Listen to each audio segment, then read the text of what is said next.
Hello guys, तो कैसे हो आप लोग। आज मैं आपको बताने वाला हूँ कि कर्ण सर्वश्रेष्ठ क्यों थे और बाकी सभी योद्धा कर्ण के बारे में क्या कहते थे। तो चलिए ये वीडियो शुरू करते हैं। जय श्री राम। पहले बात कर लेते हैं कि बाकी सभी योद्धा कर्ण के बारे में क्या सोचते थे। पहले बात कर लेते हैं भगवान परशुराम के बारे में, क्योंकि वह तो कर्ण के गुरु थे। जितना वह कर्ण को जानते थे उतना और कोई नहीं जानता था।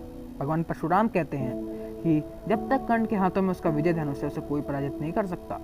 कर्ण को हराना असंभव है। भगवान परशुराम ये भी कहते हैं कि जितनी शक्तियाँ उनमें हैं उतनी ही कर्ण में है, अगर भगवान की शक्तियों को हटा दिया जाए तो। और वो ये भी कहते हैं कि कर्ण मुझसे भी अच्छी तरीके से भार्गवास्त्र को संधान कर सकता है। कर्ण बहुत ही ज़्यादा बलशाली है। कर्ण को दुनिया का कोई योद्धा पराजित नहीं कर सकता।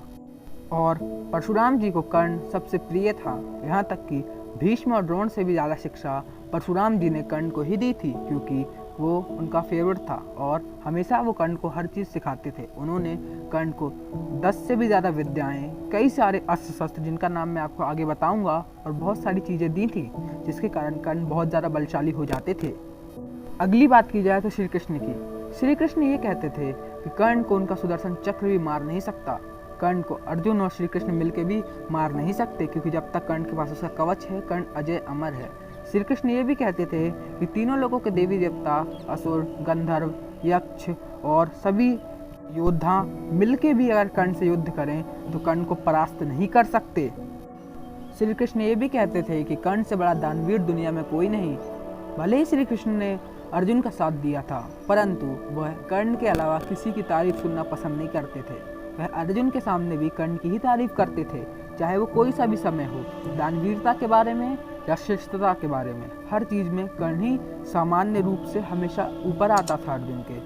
अब बात कर लेते हैं युधिष्ठिर के बारे में कि युधिष्ठिर कर्ण के बारे में क्या सोचते हैं। जब रंगभूमि में अर्जुन ने अपना प्रदर्शन किया अपने धनुर्विद्या का, तो युधिष्ठिर बहुत खुश हुए कि उनका भाई इतना शक्तिशाली है। लेकिन जब कर्ण ने आकर रणभूमि में अपना प्रदर्शन दिखाया, तब युधिष्ठिर ने स्वीकारा था कि कर्ण ही दुनिया का सर्वश्रेष्ठ योद्धा है। कर्ण जैसा योद्धा कोई नहीं। अर्जुन भी कर्ण को पराजित नहीं कर सकता और तीनों लोगों में कोई कर्ण को हरा नहीं सकता भगवान के अलावा। एक बार युधिष्ठिर ने देवर्षि नारद से कहा था कि कर्ण में 10,000 हाथियों से भी ज़्यादा बल है, कर्ण को हराना असंभव है, कर्ण को मार पाना किसी के बस की बात नहीं है। युधिष्ठिर कर्ण को इतना बलशाली मानते थे कि युधिष्ठिर मानते ही नहीं थे कि कर्ण को कोई हरा सकता है।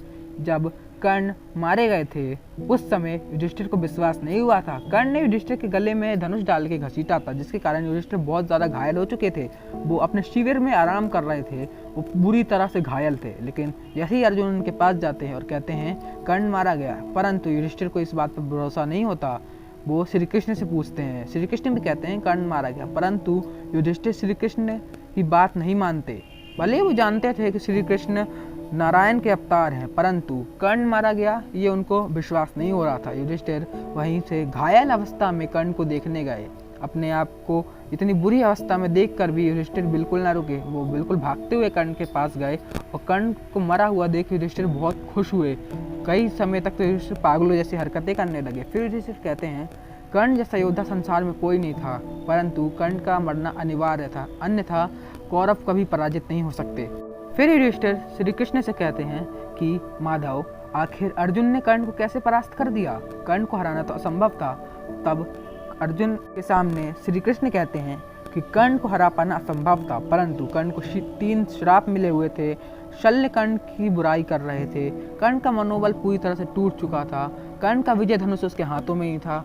कर्ण का कवच कुंडल उसके शरीर पर नहीं था, और काफ़ी सारी चीज़ें करने के बाद ही कर्ण मारा गया है, अन्यथा कर्ण को मार पाना किसी के बस की बात नहीं थी।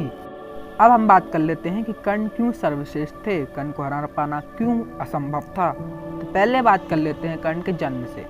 कर्ण को जन्म से ही कवच कुंडल प्राप्त थे, जो अमृत से बने थे, जिनको भेदना असंभव था। संसार की कोई शक्ति कर्ण को भेद नहीं सकती थी, ना ही भगवान शिव का त्रिशूल और ना ही विष्णु जी का सुदर्शन चक्र। दोनों में से कोई भी कर्ण के कवच को भेद नहीं सकता था, क्योंकि जब त्रिदेवों की संपूर्ण शक्ति मिलती है तब अमृत बनता था, और वही अमृत से बना था कर्ण का कवच, जिसके कारण कर्ण अजय और अमर हो चुके थे। दूसरी बात, कर्ण के पास विजय धनुष था, जो पूरे हिंदू धर्म में सबसे ज़्यादा शक्तिशाली धनुष था। ये बहुत ही ज़्यादा शक्तिशाली था। इसके तीर ब्रह्मास्त्र से भी ज़्यादा शक्तिशाली थे। कर्ण ने अर्जुन के ब्रह्मास्त्र और ब्रह्मशिरास्त्र को भी अपने आम तीरों से ही काट डाला था, जिससे पता चलता है कि विजय धनुष के आम तीर भी पशुपतास्त्र जितने शक्तिशाली थे, इसका सामना करना असंभव था और जो भी योद्धा विजय धनुष को हाथों में लेके खड़ा रहता था उसको हराना असंभव था। अगली बात की जाए तो कर्ण का बाहुबल। हाँ, कुछ लोग कहेंगे भीम का बल ज़्यादा था और कुछ लोग कहेंगे भीष्म का बल ज़्यादा था, पर ऐसा संभव ही नहीं था। भीष्म ने अर्जुन और भीम जैसे योद्धाओं को पराजित किया था, मानता हूँ, परंतु कर्ण ने संपूर्ण पृथ्वी को 4 अंगुल ऊपर उठा दिया था। कर्ण ने जरासंध को पराजित किया था, कर्ण ने भीम को पराजित किया था, कर्ण ने अर्जुन को पराजित किया था। इससे पता चलता है कर्ण का बाहुबल कितना था। कर्ण ने विजय धनुष को हाथों में उठा के रखा था और कर्ण जैसा योद्धा कोई दूसरा नहीं था। कर्ण का बाहुबल पूरे के पूरे महाभारत में सबसे ज़्यादा था। अगली बात कर लेते हैं मानसिक शक्ति। कर्ण का मेंटल स्ट्रेंथ पूरे महाभारत में सबसे ज़्यादा था।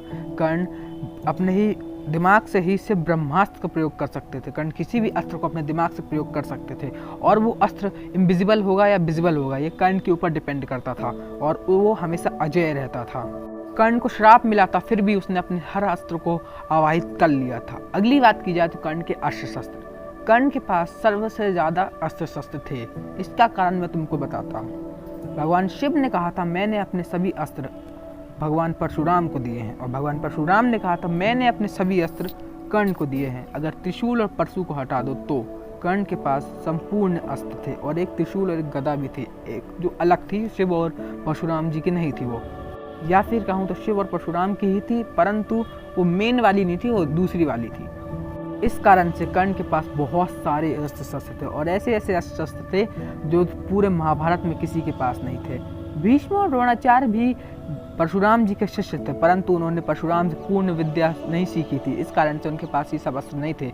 कर्ण के पास पशुपतास्त्र, नारायणास्त्र, वैष्णवास्त्र, ब्रह्मशिरास्त्र, ब्रह्मास्त्र, ब्रह्मदंडास्त्र, भार्गवास्त्र, शांभवास्त्र जैसे कई अस्त्र शस्त्र थे। कर्ण को हरा पाना असंभव हो जाता था इन अस्त्रों के कारण। और अगली बात की जाए तो कर्ण की तीर चलाने की स्किल्स। कर्ण की स्किल्स इतनी ज़्यादा थी कि कर्ण को 10 से भी ज़्यादा विद्या आती थी। कर्ण अपने आम तीरों से ही ब्रह्मास्त्र, ब्रह्मशिरास्त्र तक को काटने की हिम्मत रखता था। इस कारण से कर्ण सर्वश्रेष्ठ था। आप लोग किसको सर्वश्रेष्ठ मानते हैं कमेंट सेक्शन में बताइए। और बहुत सारे अर्जुन अंधभक्त नीचे कमेंट में कहते हैं कि अर्जुन श्रेष्ठ है, अर्जुन ने कर्ण को फेयर हराया था, तो उनको रिप्लाई कर दिया करो क्योंकि उनको भौंकने के अलावा कुछ नहीं आता है। आपको ये वीडियो कैसी लगी कमेंट सेक्शन में बताइए। हमारे चैनल धर्मोलॉजी को सब्सक्राइब कर लीजिए, इस वीडियो को लाइक कर दीजिए, इस वीडियो को शेयर कर दीजिए। जय श्री कृष्णा, हर हर महादेव।